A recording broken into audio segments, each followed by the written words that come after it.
ये लो तुम्हारा टिकट।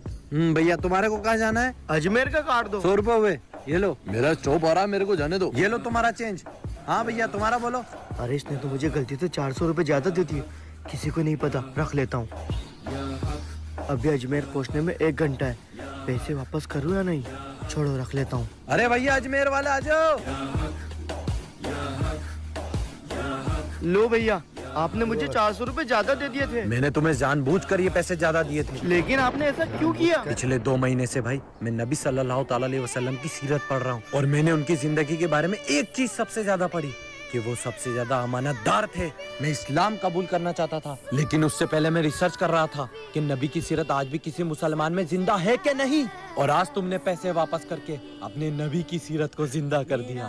तो मेरे साथ साथ पढ़ो भाई, ला इलाहा इल्लल्लाह, ला इलाहा इल्लल्लाह, मुहम्मदुर रसूलुल्लाह।